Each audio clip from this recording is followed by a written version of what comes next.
panas-panas matahari. Bulan puasa juga ini, antar orang sakit.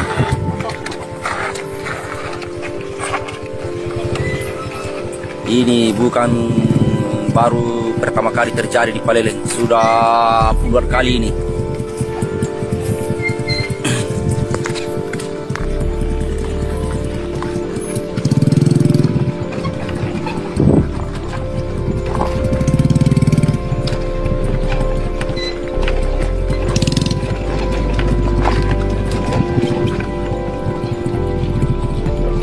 Ini jalannya rusak, tidak ada mobil bisa masuk.